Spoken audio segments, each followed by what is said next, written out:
Andrew, how long have you been involved in ministry at Mildura Church? Coming on to 15 years. 15 years. You must have been very young when you started. Yeah, about 12. About 12. What particular responsibilities did you have when you went there when you were about in your 20s? I went to Mildura year 2000 to join Simon Risson, who was the senior pastor at the time, and I came on as the associate pastor in oversight of youth ministry, worship ministry. And then senior ministry changed? Yes, Simon moved on to Horsham. Blair and Julie Davis came as the senior pastor, so I continued on as the associate. Yep. And then their ministry concluded, and you kind of were still the youth minister and had a bit of a caretaking. What was that like for you as a relatively young minister? I mean, you can ask people like Ted Keating. I remember I told Ted Keating back in about 1998 I was going to be Australia's oldest youth pastor. I didn't want to do anything other than be a youth pastor.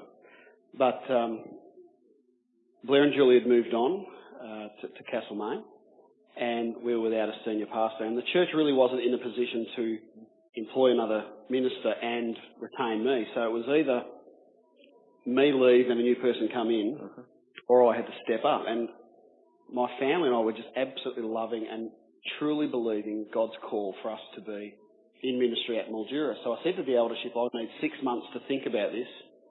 So graciously they gave me the 6 months, and I prayed, and I spoke to a number of other ministers and particularly people who'd gone in that transition from associate ministry to the so-called senior minister, and said, yes, I'll do it.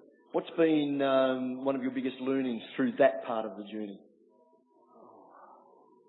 Biggest learning? Well, I think in some ways it was just taking that step into being responsible. Well, youth ministers aren't responsible, is that what you're saying? Well, yeah, because I was always scared to death of funerals.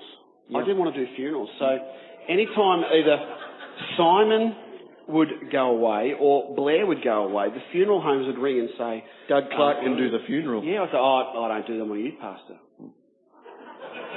And all of a sudden I couldn't use that excuse anymore, and I had to start doing funerals.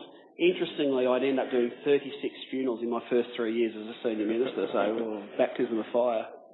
And as you also think about your own ministry, and sometimes it can be both easy and difficult to analyse your own ministry, what do you see as a couple of the strengths that you bring into your leadership in ministry?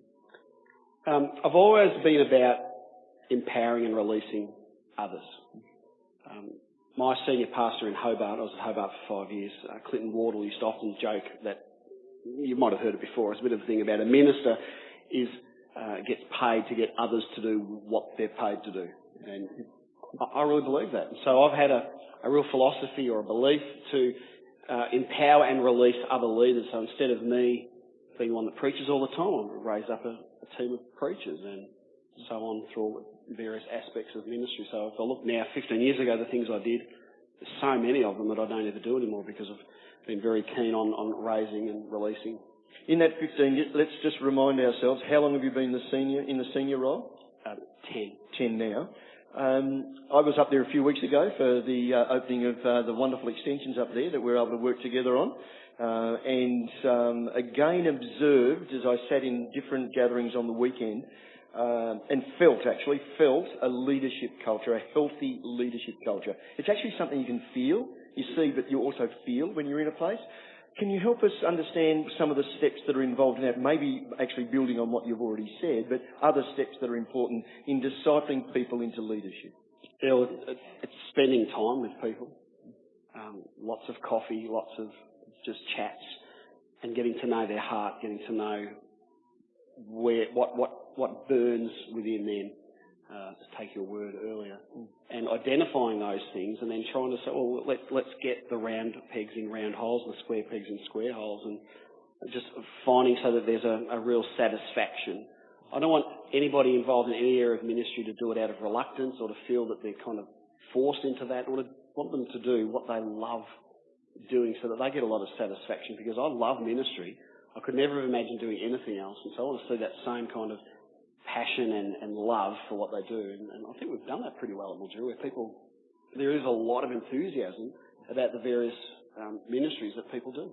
Of course, being Mildura, notwithstanding a great improvement in the education system, since some others of us were involved in the 2 or 3 options there might have been back in the olden days, you still have a lot of younger people moving on for study or for work. We do, but not like we used to. It certainly has got better. We've got university going quite well, a huge TAFE. So it isn't the issue it was. When I first started, we were seeing, I think there was one year we had 9 leave, and the second year was about 7 leave.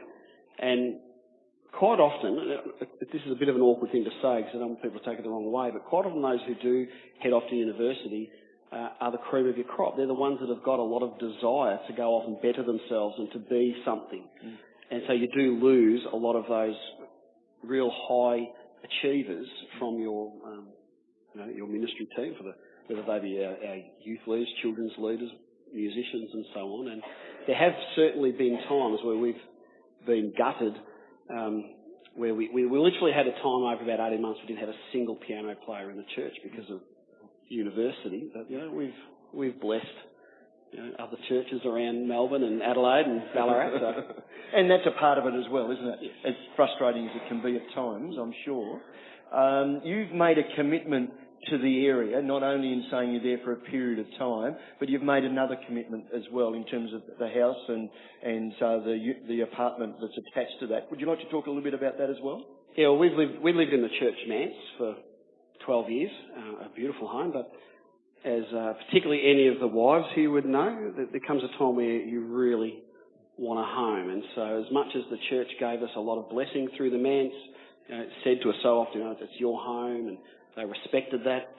My wife particularly really wanted her own home. And so we spent a long time looking, even longer saving. It's difficult. But we ended up buying a home on about 1.5 acres out at Merbeen. And the home has a granny flat, a fully self-contained granny flat. And so my wife particularly, Kylie's her name, had a real vision of turning that into a ministry retreat centre. So we've spent a lot of time, a lot of effort, a lot of money fully renovating that granny flat. It looks beautiful, fully self-contained. It's surrounded by grapevines, paddocks, huge gum trees, picturesque gardens. Very, very peaceful. And we're in the midst of putting a brochure together that will be sent out to every church. And what we want to do is to have it there as a retreat centre for anyone in full-time ministry, to come completely free of charge and to recharge their batteries, recharge their vision, spend time relaxing, connecting with the Lord in a very private, quiet setting. If people wish to have someone to pray with, we'll make ourselves available. Others within our church who are real intercessors to make that available, and use that, believing God's gifted it to us to be a gift to Vic Tas as a whole and anyone in ministry. It's a great gift, and I'm sure that people will make use of it as it becomes known. Yeah. Andrew, what can we be praying for you about? Well, we've just gone through a very significant building program where we've completely gutted the existing buildings, added on significant new buildings, and I suppose it's one of those things where we've been busy. We've come out of that busyness, and we're now starting to ask that question, okay, what next? And so it's really trying to discover the what next. Our commitment is to pray for you. For that, we really appreciate what you're doing up there and your commitment to that particularly beautiful part of the world. It is. And our love and prayers go with you. Thanks for your time. Thank you. Express our appreciation. Thank you.